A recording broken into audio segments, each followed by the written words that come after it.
Hello. This is your message from the universe for February 20th, 2021. This is the rune Ingus. Now, Ingus is the rune of fertility, and it really focuses on the beginning, like completion of the beginning, like the first stage, like act 1 of whatever it is that's happening. And focusing on it in such a way that it actually finishes. Almost like once you get that first step in, every other step is going to be 100% easier. And that's exactly what this reading is talking about, is making that happen. Like you're at the beginning of that thing that you're working on, or that new version, or the new plan, or the new, stuff that's coming together. And it's going to take strength. It's going to take a lot of strength. It's going to take a lot of hard work to make it happen. But if y'all been watching the last 2 days, I have again 2 of Cups reversed, where normally I would say, oh, this is about uniting with your inner self, or with that part of you that you push aside, or with whatever it is, self-love. But after 3 days of it saying you're going to have a collaboration, and it's going to be a collaboration with someone that you may not really get along with very well, but that it's important for you to figure it out because they have knowledge that you're going to need. I think that is really what is being spoken to in this reading, because we still have this Queen of Swords reversed talking about how you're worried that you're not going to be able to do it. Part of it is you're worried that you're not going to be able to collaborate with this person. But as I said yesterday, there's this space within us where we have to have another person to work out what we've been working on, what we've been trying to learn. If we're trying to learn forgiveness, and you never and you don't have anyone around you who makes you upset or who does anything to you, or you never see people who have wronged you in the past, then how can you actually practice that forgiveness in real life with real people? You know what I'm saying? Like, if you have a problem with conflict, I do. Maybe that's too much information. I have a problem with conflict. I have a problem with aggression.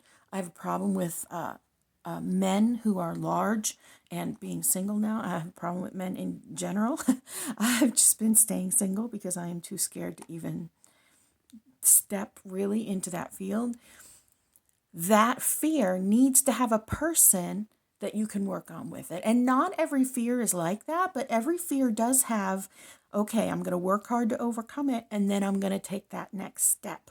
Right? So if you have a fear of heights and you go to one of these bungee jumping things, you've been doing a lot of work on your fear of heights, and in private at your house, maybe with therapists and stuff. But until you're actually on that platform, 30 feet in the air, 50 feet in the air, and ready to jump off, you don't know if what you've been doing is actually working.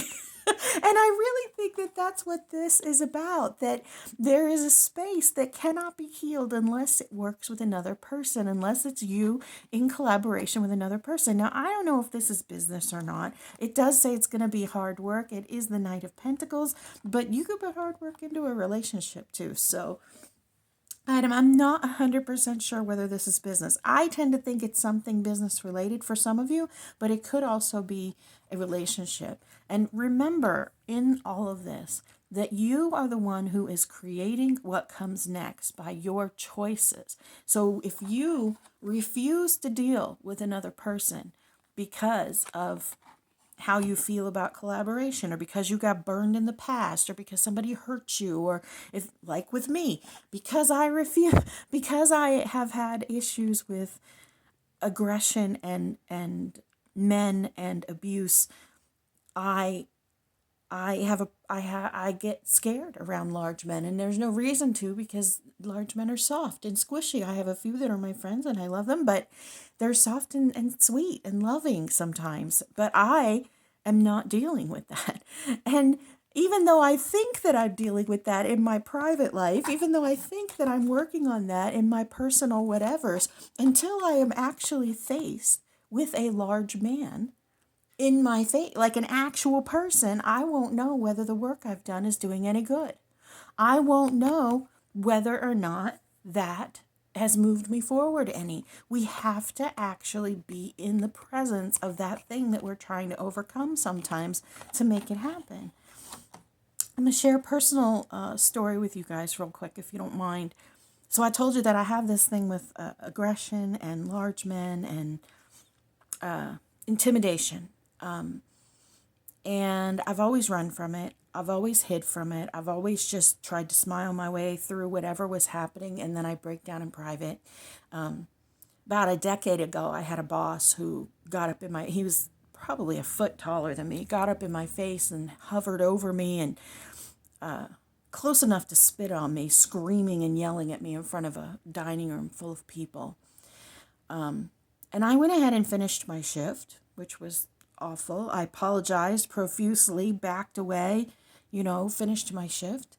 And when I went home, I shook for 2 weeks like a chihuahua. And it was the weirdest thing to me because I thought this was kind of maybe a year into my awakening, but I didn't realize that I was carrying as much of the burden of my past as I was until he got into my face like that, until he was aggressive with me, until he was screaming and yelling and basically bowing up and pushing at me. So years have gone by and I felt like I've been working on this, right? But I haven't really had much, contact with aggressive men. And part of that is because I push them away. Part of that is because I don't put myself in that situation. That was yesterday's reading about not putting yourself in that situation where something that triggers you, right? And for some, that's good. And for a little while, that's good. So years have gone by now. It's been a decade since I realized, oh, wow, I have a bigger problem with this than I thought. When I watched the impeachment, and I watched the video that the prosecution put up with all of these large, angry, screaming men, mostly men, I was crying, hysterically, shaking on the couch. And I know this is ridiculous. This is not happening to me. And yes, when it was happening live, I watched it and I cried for what was happening. And I cried for the people involved. And I cried for the building, the history that is being desecrated. And I cried for the state of our nation. And I cried for the separation between us. And I cried for the people who have been taken in by manipulation. And I cried for our division.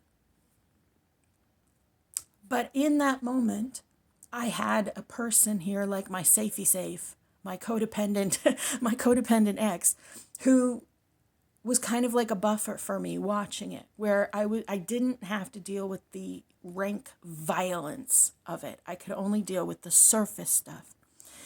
But when the trial was on, I was here on my own, because he don't live here, see.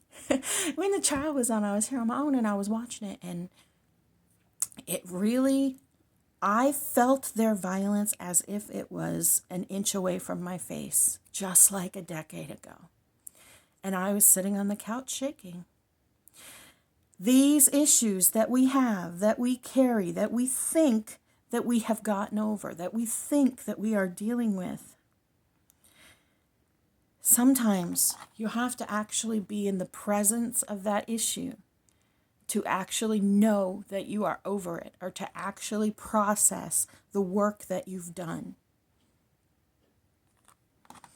I know it's not an easy thing, and use your own discernment about what you're able to deal with and what you're not able to deal with. Don't put yourself in a situation where you're going to be so triggered that you're not going to be able to function, but push your own boundaries. Step outside the box that feels comfortable for you.